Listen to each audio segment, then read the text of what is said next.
السلام علیکم ناظرین، بسم اللہ الرحمن الرحیم۔ دجال کی حقیقت، دجال کون ہے، دجال کہاں ہے اور کب نکلے گا؟ سب تعریفیں اللہ رب العزت کے لیے ہیں جو سارے جہان کا پالن ہار ہے۔ ہم اسی کے مدد و معافی چاہتے ہیں۔ اللہ رب العزت کی تعالیٰ سلامتی، رحمتیں و برکتیں نازل ہوں محمد صلی اللہ علیہ وسلم پر اور آپ کی اولاد پر۔ دجال کا قید سے نکلنا بھی قیامت سے پہلے کی 10 بڑی نشانیوں میں سے ایک ہے۔ یہ اپنے ساتھ بہت بڑے فتنے و شبہات لے کر آئے گا، اس لیے آپ صلی اللہ تعالیٰ علیہ وسلم نے اس کے بارے میں امت کو خبردار کیا اور ڈرایا اور فرمایا، اللہ کی قسم قیامت اس وقت تک قائم نہیں ہوگی جب تک 30 جھوٹے نہ ظاہر ہو جائیں۔ ان میں سے سب سے آخری کانا دجال ہوگا۔ دجال کون ہے اور دجال کا مطلب کیا ہوتا ہے؟ دجال اولاد آدم میں سے ایک شخص ہوگا جسے اللہ کچھ ایسی طاقتیں عطا کرے گا جو اس کے سوا کسی انسان کو حاصل نہ ہوئی۔ اسے ملی ہوئی یہ طاقتیں لوگوں کی آزمائش کے لیے ہوں گی۔ وہ یہ دعویٰ بھی کرے گا کہ وہی رب العالمین ہے۔ اس کی بائیں آنکھ مٹی ہوئی ہوگی، یعنی وہ کانا ہوگا۔ کچھ اہل علم کے نزدیک اسے مسیح اس لیے کہا گیا ہے کہ وہ سارے زمین میں گھومے گا، وہ چلے گا پھرے گا۔ دجال کا مطلب فریب ہے۔ احادیث کے مطابق اس کا کام دجل و فریب کرنا ہے، بہانے بنانا، حقائق کو چھپانا اور بڑے بڑے جھوٹ بولنا ہوگا۔ وہ لوگوں سے اس پر ایمان لانے کو کہے گا، اس لیے نبی صلی اللہ علیہ وسلم نے اس کی پہچان بتاتے ہوئے فرمایا، دجال کانا ہے اور تمہارا رب کانا نہیں ہے، وہ ہر عیب سے پاک ہے۔ ابن سیاد کا قصہ۔ آپ صلی اللہ تعالیٰ علیہ وسلم کے زمانے میں مدینہ شریف میں ابن سیاد نام کا ایک یہودی لڑکا تھا۔ آپ صلی اللہ تعالیٰ علیہ وسلم کو اس کے دجال ہونے کے بارے میں شک تھا، اس لیے ایک دفعہ آپ صلی اللہ تعالیٰ علیہ وسلم نے اس سے فرمایا کہ کیا تو گواہی دیتا ہے کہ میں محمد اللہ کا رسول ہوں؟ وہ آپ کی طرف دیکھ کر بولا، میں گواہی دیتا ہوں کہ آپ امیین یعنی ان پڑھ لوگوں کی طرف رسول بنا کر بھیجے گئے ہیں۔ پھر اس نے کہا کہ کیا آپ صلی اللہ علیہ وسلم گواہی دیتے ہیں کہ میں اللہ کا رسول ہوں؟ آپ صلی اللہ تعالیٰ علیہ وسلم نے اس کی رسالت کا انکار کیا اور فرمایا کہ میں اللہ پر اور اس کے رسولوں پر ایمان لاتا ہوں۔ پھر آپ نے ابن سیاد سے پوچھا کہ تجھے کیا نظر آتا ہے؟ اس نے بتایا کہ میرے پاس سچا اور جھوٹا آتا ہے۔ تب آپ صلی اللہ علیہ وسلم نے اسے فرمایا، میں نے تیرے لیے دل میں ایک چیز چھپا رکھی ہے۔ ابن سیاد نے دکان کہنے کی بھرپور کوشش کی، لیکن یہ لفظ ادا کرنے کی اسے توفیق نہ ملی۔ وہ صرف دکھ ہی کہہ سکا۔ آپ صلی اللہ علیہ وسلم نے فرمایا، پھٹکار ہے تجھ پر، تو اپنی حیثیت سے آگے نہ بڑھ سکے گا۔ حضرت عمر رضی اللہ تعالی عنہ نے عرض کیا کہ مجھے اجازت دیجیے کہ میں اس کی گردن اڑا دوں۔ آپ صلی اللہ علیہ وسلم نے فرمایا، اسے چھوڑ دو، اگر یہی دجال ہے تو تم اسے نہیں مار سکو گے، اور اگر یہ دجال نہیں ہے تو اسے قتل کرنے سے کوئی فائدہ نہیں ہے۔ ابن سیاد کا دجال کا پتہ بتانا۔ ابو سعید خدری رضی اللہ تعالی عنہ کا بیان ہے کہ ایک سفر میں جب ابن سیاد ان کے ساتھ تھا، اس نے کہا، ابو سعید، لوگ میرے بارے میں جو باتیں کرتے ہیں اس پر میرا دل چاہتا ہے کہ کسی پیڑ سے رسی لٹکا کر خود کو پھانسی دے لوں۔ ہو سکتا ہے کہ دجال کے بارے میں آپ صلی اللہ علیہ وسلم کی حدیث کا علم کسی اور کو نہ ہو، مگر تم انصار سے چھپی نہیں ہے۔ کیا اللہ کے رسول صلی اللہ علیہ وسلم نے یہ نہیں فرمایا تھا کہ دجال بانجھ ہوگا، اس کے کوئی اولاد نہ ہوگی، جبکہ میں اولاد والا ہوں اور میری اولاد مدینہ میں موجود ہے۔ دجال مکہ و مدینہ میں داخل نہ ہو سکے گا، جبکہ میں مدینہ سے آ رہا ہوں اور مکہ شریف کو جا رہا ہوں۔ ابو سعید رضی اللہ تعالی عنہ کہتے ہیں کہ میں اسے معذور ماننے ہی والا تھا کہ پھر وہ بولا، اللہ کی قسم میں اچھی طرح جانتا ہوں کہ دجال کہاں پیدا ہوا ہے اور اس وقت کہاں ہے، یعنی دجال پیدا ہو چکا ہے۔ ابو سعید رضی اللہ تعالی عنہ فرماتے ہیں، میں نے کہا، تمہارے لیے ہلاکت و بربادی ہو۔ دجال سب سے بڑا فتنہ ہے۔ اللہ کے رسول صلی اللہ تعالی علیہ وسلم نے فرمایا، حضرت آدم علیہ السلام کی پیدائش سے لے کر قیامت کے دن تک دجال سے بڑی کوئی مصیبت نہیں۔ دجال کے علاوہ دوسرے فتنوں کا تمہارے بارے میں مجھے زیادہ ڈر ہے۔ دجال اگر میری زندگی میں نکل آیا تو میں دلیل کے ذریعے مقابلہ کر کے تم سب کی طرف سے اس پر بھاری پڑوں گا، اور اگر وہ میرے بعد آیا تو ہر شخص دلیل کے ساتھ اس پر غالب آنے کی کوشش کرے۔ اللہ رب العزت ہر مسلم کی مدد فرمائے۔ میں تم کو اس سے ڈرا رہا ہوں، ہر نبی نے اپنی قوم کو اس سے ڈرایا ہے، لیکن میں تمہیں ایک ایسی بات بتاتا ہوں جو کہ کسی نبی نے اپنی قوم کو نہیں بتلائی۔ وہ یہ ہے کہ دجال ایک آنکھ سے کانا ہوگا، اور اللہ رب العزت ایسا نہیں ہے۔ خروج دجال سے پہلے ہونے والے واقعات۔ بیت المقدس کے آباد ہونے سے مدینہ شریف کی بربادی شروع ہو جائے گی۔ مدینہ برباد ہوا تو قسطنطنیہ فتح ہو جائے گا، اور اس کے فتح ہونے کے بعد جلد ہی دجال نکل آئے گا۔ تم عیسائیوں کے ساتھ صلح کر لوگے، پھر ایک جنگ کے بعد رومی تم سے غداری کریں گے، مگر تمہیں جیت حاصل ہوگی، مال غنیمت ملے گا اور تم نقصان سے بچے رہو گے۔ خروج دجال سے پہلے کے 3 سال بہت سختی بھرے ہوں گے۔ پہلے سال 1/3 بارش، 1/3 پیداوار کم ہوگی۔ دوسرے سال 2/3 بارش و 2/3 پیداوار کم ہوگی، اور تیسرے سال نہ کوئی بارش ہوگی، نہ کوئی چیز زمین سے پیدا ہوگی۔ اس وقت لا الہ الا اللہ، اللہ اکبر اور الحمدللہ کا ذکر لوگوں کی خوراک کا کام کرے گا۔ دجال اس وقت تک نہیں نکلے گا جب تک کہ لوگ اس کے ذکر سے غافل نہ ہو جائیں، یہاں تک کہ خطیب منبر سے اس کا ذکر کرنا تک چھوڑ دیں گے۔ عربوں کی تعداد کافی کم ہو جائے گی، لوگ دجال کے ڈر سے پہاڑوں میں جا چھپیں گے۔ خوشحالی کا فتنہ ایک ایسے شخص کے ذریعے اٹھے گا جو خود کو میرے اہل بیت سے بتائے گا، حالانکہ اس کا مجھ سے کوئی تعلق نہ ہوگا۔ پھر لوگ ایک ایسے شخص کو اپنا حاکم بنا لیں گے جو اس لائق بالکل نہ ہوگا۔ اس کے بعد فتنوں کا دور شروع ہو جائے گا۔ آدمی صبح کو مومن ہوگا اور شام کو کافر ہو جائے گا۔ ایسے میں جلد ہی دجال ظاہر ہو جائے گا۔ خروج دجال کے وقت مدینہ بہترین زمین ہوگی، اس کے ہر سوراخ پر فرشتہ تعینات ہوگا جو دجال کو مدینہ میں داخل ہونے سے روکے گا۔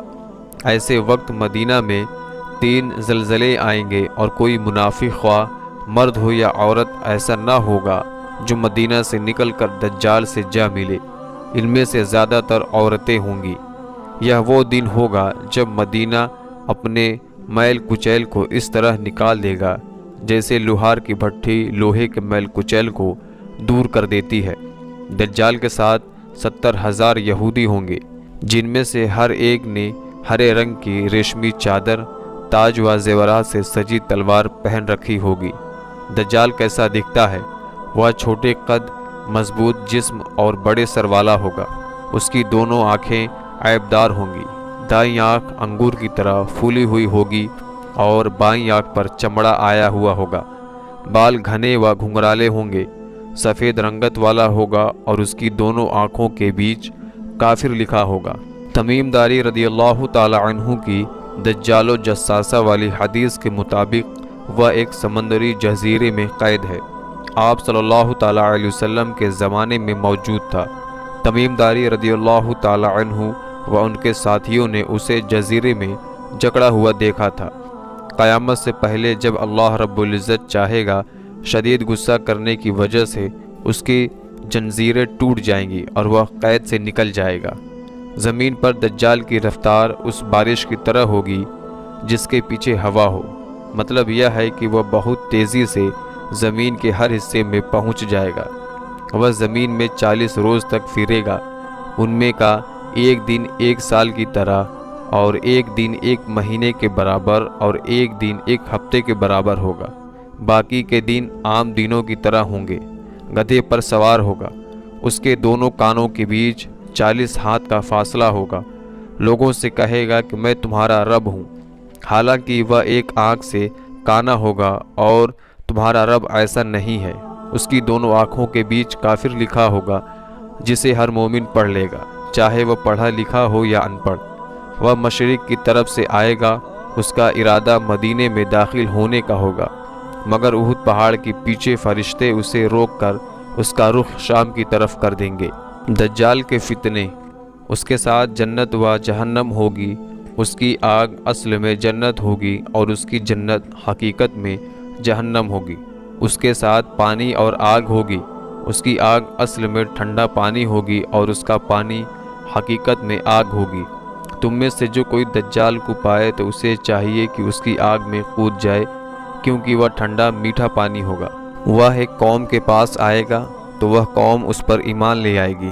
وہ آسمان کو حکم دے گا تو وہ بارش برسانا شروع کر دے گا، زمین کو حکم دے گا تو وہ پیداوار دینا شروع کر دے گی۔ بھیڑ بکریاں جب چر کر لوٹیں گی تو ان کے تھن دودھ سے لبریز ہوں گے۔ پھر جب وہ ایک دوسری قوم کے پاس جائے گا تو وہ اس پر ایمان نہیں لائے گی۔ صبح جب وہ قوم اپنے کھیتوں کو دیکھے گی تو فصلیں برباد ہو چکی ہوں گی اور زمین بنجر۔ وہ اس بنجر زمین کو حکم دے گا تو زمین سے خزانے نکل کر شہد کی مکھیوں کی طرح ہو کر اس کے پیچھے پیچھے چلیں گے۔ دجال جب ایک دیہاتی سے کہے گا کہ اگر میں تمہارے مر چکے ماں باپ کو زندہ کر دوں تو کیا تم مجھے اپنا رب مان لو گے؟ وہ حامی بھر لے گا تو دو شیطان اس کے ماں باپ کی شکل میں اس کے سامنے آ جائیں گے اور کہیں گے کہ بیٹا اس کا کہا مانو، یہی تمہارا رب ہے۔ وہ ایک نوجوان کو تلوار مار کر اس کے 2 ٹکڑے کر دے گا، پھر کہے گا کہ میں اسے زندہ کر دوں گا، مگر یہ مجھے اپنا رب نہیں مانے گا۔ وہ مردہ اس کے کہنے پر اٹھ کھڑا ہوگا۔ یہ جوان سے پوچھے گا کہ میرا رب کون ہے؟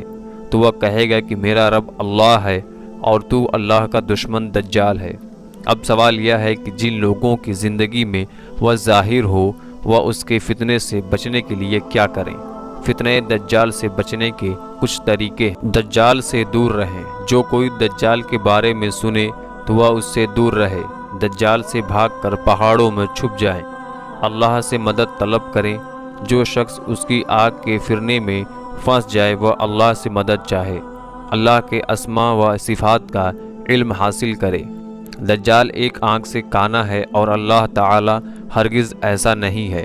سورہ کہف کے شروع کے 10 آیتوں کی تلاوت کریں۔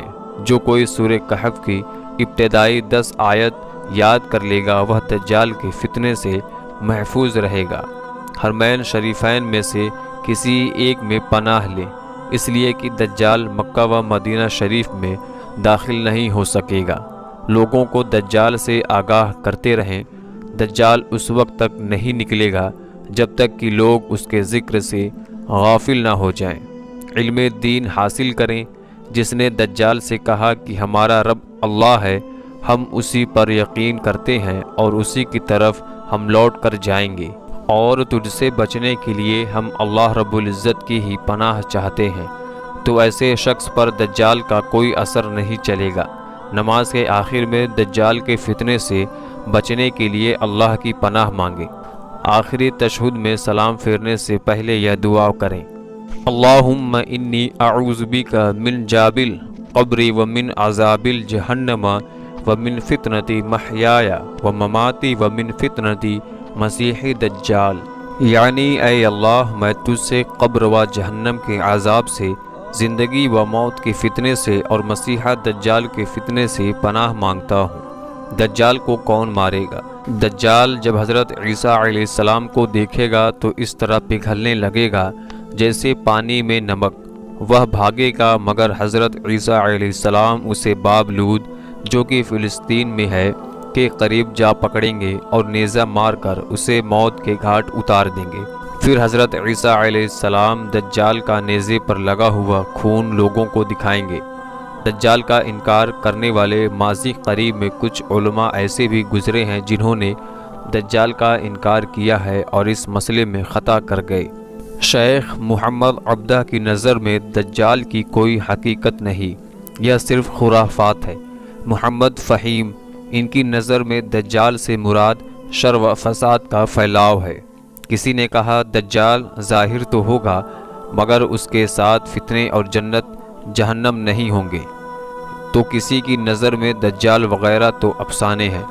ان میں سے اکثر کا کہنا ہے کہ دجال کا ذکر قرآن کریم میں نہیں ہے، حالانکہ ارشاد باری ہے جس روز تمہارے رب کی کچھ نشانیاں آ جائیں گی تو جو شخص پہلے سے ایمان والا نہ ہوگا اس وقت اس کا ایمان لانا کچھ فائدہ نہ دے گا، جس کی وضاحت اس حدیث سے ہوتی ہے جب 3 چیزیں ظاہر ہو جائیں گی تو کسی ایسے شخص کا ایمان لانا اسے فائدہ نہ دے گا جو پہلے سے مومن نہیں ہوگا۔ خروج دجال، خروج دابہ، زمین سے ایک بڑے جانور کا نکلنا، اور سورج کا مغرب سے طلوع ہونا۔ آخر میں یہ جان لیں کہ شرک خفی دجال سے زیادہ خطرناک ہے، ساتھ ہی گمراہ پیشوا علماء دجال کے فتنے سے زیادہ خوفناک ہیں۔ حضرت عمر رضی اللہ تعالی عنہ نے فرمایا تھا، خبردار، تمہارے بعد کچھ ایسے لوگ آنے والے ہیں جو رجم، دجال، شفاعت اور عذاب قبر کا انکار کریں گے، وہ اس بات کا بھی انکار کریں گے کہ اللہ ایک قوم کو جہنم سے نکال کر جنت میں داخل کرے گا، حالانکہ وہ جل کر کوئلہ ہو چکے ہوں گے۔ فتنوں والی احادیث کو جان کر ہم نا امیدی نہ ہوں بلکہ اپنے ایمان میں پختگی لائیں اور ثابت قدم رہیں۔ اللہ رب العزت سے دعا ہے کہ وہ ہمیں فتنہ دجال سے محفوظ رکھے، ہماری خطاؤں کو درگزر فرمائے اور ہمیں اپنے دین کی سیدھی راہ پر چلائے، آمین۔